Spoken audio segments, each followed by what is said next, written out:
Hello दोस्तों, स्वागत है आपका आपके अपने चैनल मार्केट सपोर्ट में। दोस्तों, आज की इस वीडियो में हम जो है बात करने वाले हैं आईटी के बारे में, आईटी शेयर्स के बारे में स्पेशली।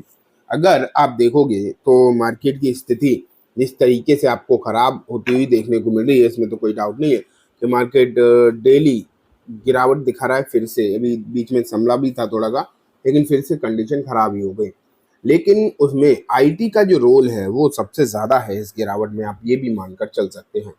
आईटी की हालचाल बहुत ज़्यादा खराब है, लेकिन दिक्कत ये है कि यहाँ से और ज़्यादा खराब होते हुए भी नज़र आ सकते हैं। चांसेस तो कुछ इस तरीके के निकल कर आ रहे हैं कि यहाँ से और ज़्यादा वीक प्रॉब्लम जो है यहाँ पर आपको नज़र आ सकती है, और ज़्यादा समस्याएं ही यहाँ पर आपको देखने को मिल सकती हैं।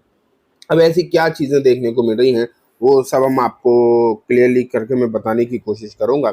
लेकिन मैं शुरुआत दोस्तों करूंगा इन्फोसिस से, ठीक है। यहाँ पर आप देखो सबसे पहले इन्फोसिस की हालचाल क्या है। 1456 पर ट्रेड करता हुआ बंद हुआ लास्ट ट्रेडिंग सेशन पर।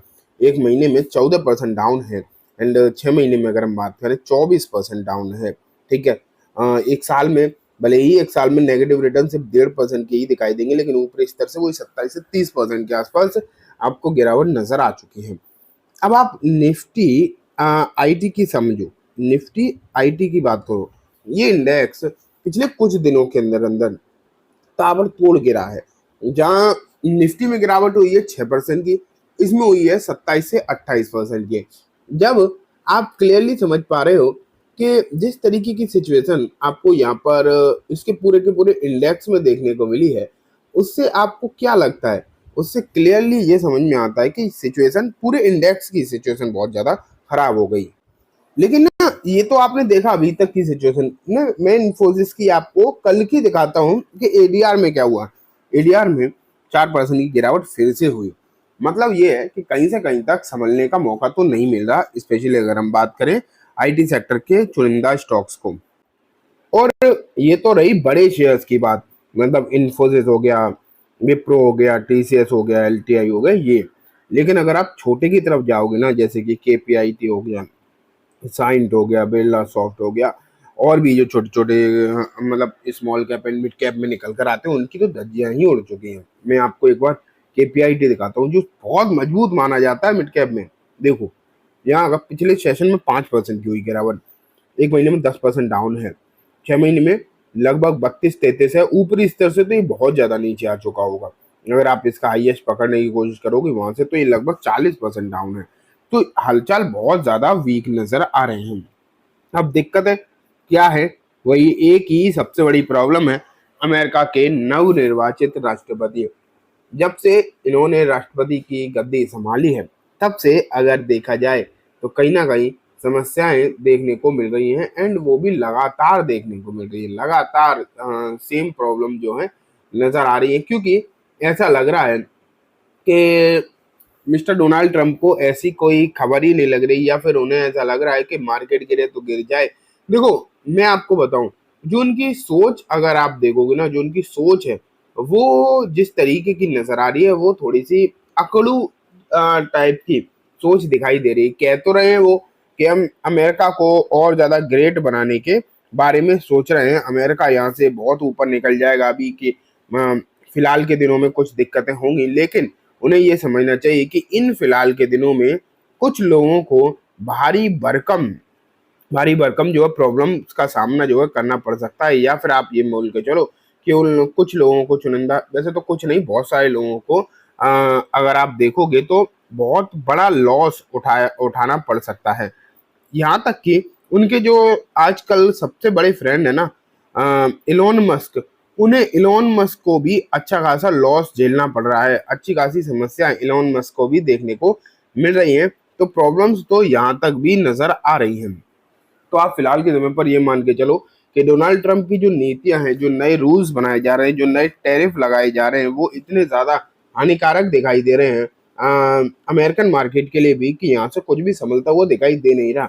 डाउ जोन्स में अगर आप देखोगे तो कल ऐतिहासिक 5.5% की गिरावट हुई है।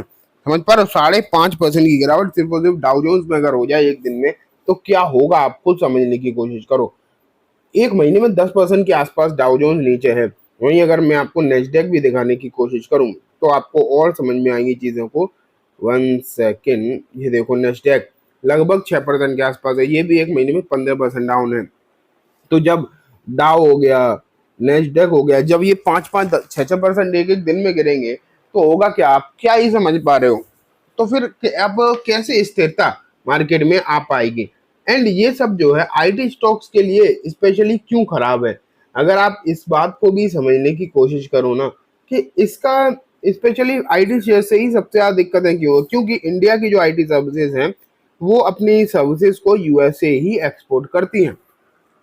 सिर्फ एक्सपोर्ट, आप जब एक्सपोर्ट का नाम आता है तो आप लोग समझते होंगे कि सिर्फ और सिर्फ प्रोडक्ट ही एक्सपोर्ट करे जाते हैं, ऐसी बात नहीं है, सर्विसेज भी एक्सपोर्ट करी जाती हैं। एंड अगर आप यहाँ पर देखो तो जब सर्विसेज को एक्सपोर्ट किया जा रहा है तो इसमें आईटी सर्विसेज भी एक ऐसी चीज दिखाई दे रही है जो आप यहाँ पर क्लियरली देख पा रहे हो कि आईटी को, मतलब भारत की जो आईटी सर्विसेज है वो सबसे ज्यादा एक्सपोर्ट करी जाती है यूएसए को। एंड जब टैरिफ लगता है, और अभी तो इन्होंने जो है बाकी के सभी सेक्टर की बात कर ही रहे हैं, तो यहाँ भी तो लगेगा टैरिफ, यहाँ भी तो इनकी आईटी सर्विसेज जो है वो अमेरिका के लिए महंगी हो जाएंगी। और अमेरिका में अगर आप देखने की कोशिश करोगे, जब उन्हें ही अपने बिजनेसेस को लेकर कंसर्न है तो वो क्यों ही आईटी सर्विसेज को इंपोर्ट कराएंगे, क्यों ही आईटी सर्विसेज को वो लोग खुद ऐसी जुगाड़ बनाएंगे ना खुद ही, कि हो सकता है कि उन्हें लेनी ही ना पड़े आईटी सर्विसेज या कोई ऐसी समस्या हो, मतलब दिक्कत हो, क्योंकि वहां अगर आप देखोगे तो उन्हें खुद भी दिक्कतें हैं अपने बिजनेस को सेटअप करने में। तो और आईटी सर्विसेज क्या होती है, कोई ना कोई कंपनी तो लेती है, हर टाइप की कंपनी लेती है, फार्मा हो गई, ऑटोमोबाइल हो गई, हर तरीके की कंपनी को आईटी सर्विसेज की जरूरत होती है, वही इन सर्विसेज इंपोर्ट कराती है।